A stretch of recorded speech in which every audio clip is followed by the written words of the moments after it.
Hello friends, welcome back to the YouTube channel dictation club. आज का dictation आनंद मासिक पत्रिका से लिया गया है, जो कि 90 शब्द प्रति मिनट की गति से होगा।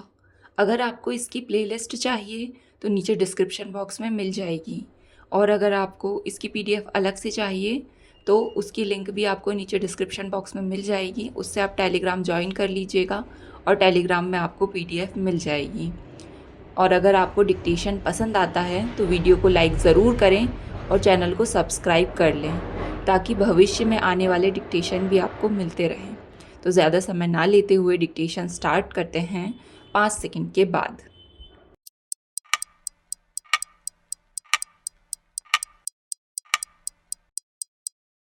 स्टार्ट। सभापति जी, भारत के अग्रणी मनीषियों ने राष्ट्र के विकास के लिए युवा शक्ति का उपयोग करने के प्रयास किए हैं और इनमें महात्मा गांधी और रविंद्रनाथ टैगोर के नाम उल्लेखनीय हैं। यह मात्र संयोग ही नहीं है कि महात्मा गांधी और कवि टैगोर ने अपने अपने तरीके से आश्रम की अवधारणा का उपयोग साबरमती और शांति निकेतन में यह दिखाने के लिए किया कि समाज की परंपरा और सभ्यता की परिधि में रहकर भी अभिनव प्रयोग किए जा सकते हैं। मैं विशेष रूप से कवि के उस शैक्षिक दर्शन और शिक्षा पद्धति में उन प्रयासों की ओर ध्यान आकर्षित करना चाहूँगा, जिनके माध्यम से उन्होंने सामाजिक और राष्ट्रीय महत्व की समस्याओं के निराकरण का प्रयास किया। आपको याद होगा कि श्री निकेतन में कवि और उनके मित्र ने ग्रामीण नवनिर्माण की उस कार्य योजना को आगे बढ़ाया, जिसमें एक साथ अनुसंधान, सामाजिक कार्य, कृषि में नए प्रयोग और ऐसे लोगों के प्रशिक्षण की भी व्यवस्था थी कि जो श्री निकेतन से निकलकर ग्रामीण क्षेत्रों में गांवों के विकास को प्रोत्साहन देने जाएंगे। गांधी जी ने साबरमती आश्रम को आधार बनाकर ग्रामीण उद्योगों, विशेषकर खादी कातने और बुनने के पुनरुत्थान के लिए जो कार्य योजना बनाई थी, वह भी बहुत कुछ इस योजना से मिलती जुलती ही थी।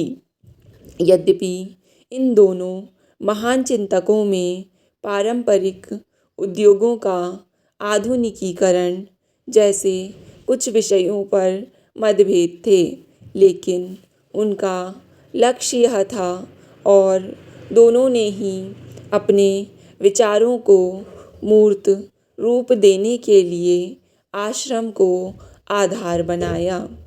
मानव संसाधन विकास में युवा पीढ़ी की भूमिका पर समसामयिक अर्थव्यवस्था और समाज की नई मांगों के परिप्रेक्ष्य में विचार करने की आवश्यकता है।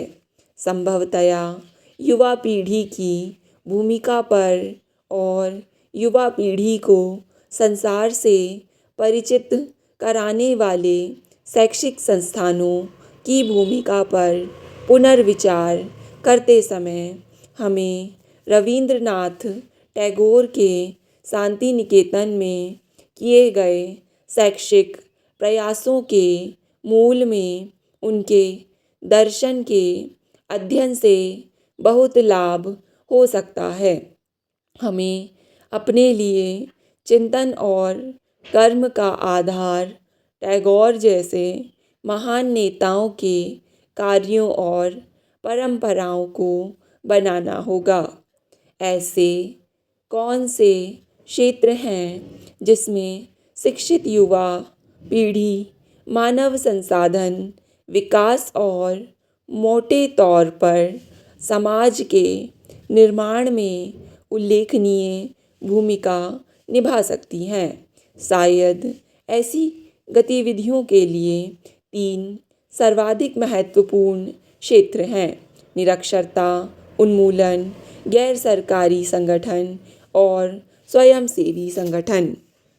सभापति जी रूढ़िवादिता का सपना करने के लिए वैज्ञानिक दृष्टिकोण विकसित करने के लिए भागीदारी तथा जनसंख्या संबंधी शिक्षा और स्वास्थ्य एवं परिवार कल्याण कार्यक्रमों को प्रश्रय देने के लिए लोगों की चेतना में परिवर्तन लाने के लिए शिक्षित युवा पीढ़ी का उपयोग।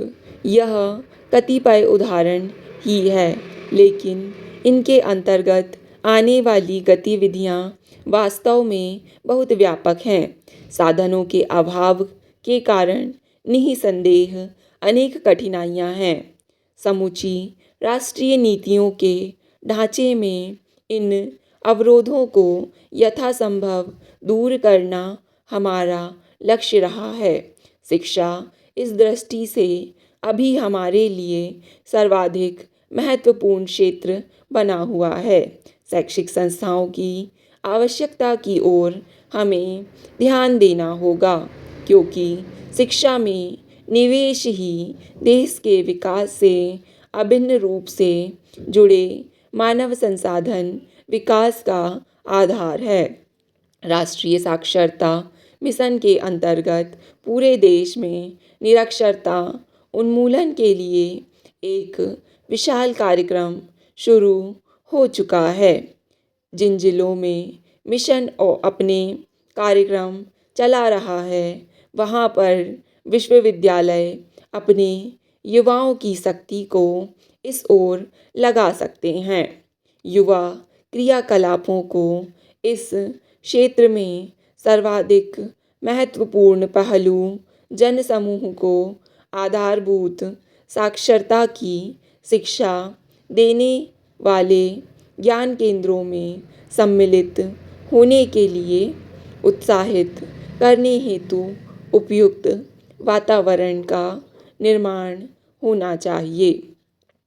वातावरण के निर्माण का मतलब है कि एक ऐसी संस्कृति का विकास जिसमें लोगों में लिखना पढ़ना सीखने की लालसा उत्पन्न हो, ताकि वे साक्षरता प्राप्त करने वालों की पहली सीढ़ी में शामिल हों। वातावरण निर्माण के काम के अतिरिक्त ज्ञान देना विभिन्न श्रेणियों के प्रशिक्षकों, मुख्य भूमिका देने वाले व्यक्तियों, कुल प्रशिक्षकों एवं स्वयंसेवी शिक्षकों की मांग भी बढ़ती जा रही है। विश्वविद्यालय के छात्र समुदाय की इस प्रकार के कामों और अधिक भागीदारी पर कुछ व्यय भी नहीं होना और इस प्रकार साक्षरता अभियान को सरकार द्वारा नियुक्त किए जाने वालों से कहीं अधिक अच्छे शिक्षित व्यक्ति उपलब्ध होंगे। विश्वविद्यालय के छात्र इस प्रकार जो स्वेच्छा से सेवा करेंगे, इसकी गुणवत्ता उससे कहीं अच्छी होगी, जो कि वेतन पर काम कर रहे अपेक्षाकृत कम शिक्षित लोगों से मिलेगा।